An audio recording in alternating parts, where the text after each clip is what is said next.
Robe of Feathers, a legend from ancient Japan. Miho is a magical strand near Shimizu in Japan. The sand on the beach is yellow and fine, and there is an ancient pine grove that leans in the direction of the wild wind. Behind Miho rises Fuji, the most sacred mountain of mountains. This is a place visited often by celestial beings. They come through the air or across the mysterious paths of the sea. Their footprints are never seen upon the wet beach, for their tread is ever so light. But sometimes their robes sweep the sand of the beach and leave it ribbed and ruffled. Once a fisherman from Miho was out in his boat all night. He cast his net several times but didn't catch a thing. He grew weary enough before the morning, so he rowed his boat to shore and set foot on the strand, shivering. A strange warm wind met him and blew through his garments and his hair so that his skin became flushed and glowed. The very sand was full of comfort to his chilly feet. The warm wind was bearing a fragrance of cedar and vervain and the scent of 100 flowers. Like bright rain, the flowers dropped softly through the air.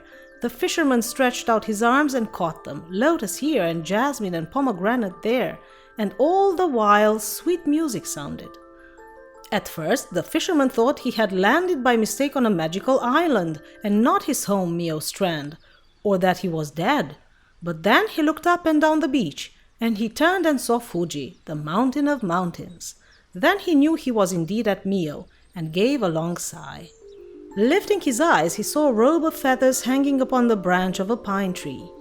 In the robe were feathers of all the birds that fly, every one, the kingfisher and the golden pheasant, the lovebird, the swan, the crow, the cormorant, the dove, the bullfinch, the falcon, the plover, and the heron. "Ah, the pretty fluttering thing," said the fisherman, and he took it from the pine tree where it hung. "Ah, the warm, sweet fairy thing," said the fisherman. "I'll take it home for a treasure. Sure no money could buy it." And off he set for home with the fairy feathered robe draped across his arm. He didn't even notice the maiden of the celestial beings playing all this time with the white children of the foam that lived in the salt sea.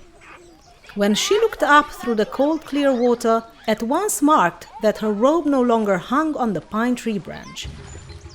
"My robe, my feather robe!" she cried as she sprang from the water and sped fleet of foot along the wet sand. The white children of the foam followed at her flashing heels. Clad in the silken cloak of her long hair, she came up at once with the fisherman. "Give me please my feather robe," she said, and held out her hand. "Why?" said the fisherman. "It is mine. I want it back. I must have it." "Oh ho," said the fisherman. "I found it, so I'll keep it." "I am a fairy," she said. "I am a moon fairy, and at dawn I came to play upon fair Miho strand. Without my feathers I cannot go back to my place, my home in high heaven. I beg you, give me my feathers." At this the maiden fell upon her knees. With her arms she held the fisherman about the knees, beseeching him. He felt her tears upon his bare feet. "Oh, stop," said the fisherman. "You may have your robe. I will give you your robe back if you dance for me as the fairies do, here on Miho strand." "What must I dance?" she asked. "You must dance the mystic dance that makes the palace of the moon turn round." She said, "Give me my feathers and I will dance it. I cannot dance without my feathers." "What if you cheat me? What if you break your promise and fly immediately to the moon and no dancing at all?" "Oh, fisherman," she said, "you forget the faith of a fairy. In heaven, deceit is unknown." Hearing these words, he gave her the robe. Now when she had arrayed herself and flung back her hair, the fairy began to dance upon the yellow sand. In and out of the feather robe stepped her fairy feet. Slowly, softly, she went with folded wings and sang of the gold and silver mountains of the moon. "The gold and silver mountains of the moon, and the sweet singing birds of heaven, they sing in the branches of the cinnamon tree to entertain the 30 kings that are there." The fairy spread her rainbow-colored wings, and the wind that they made fluttered the red flowers in her hair. Her feet touched the waves of the sea, then the grass and the flowers. They touched the high branches of the pines, and then the white clouds. "Farewell, fisherman," the fairy cried, and he saw her no more. Long, long he stood gazing up into the sky. At length he stooped and picked up a little feather from the shore, a gray dove's feather. He smoothed it out with his finger gently and carefully hid it in his sash.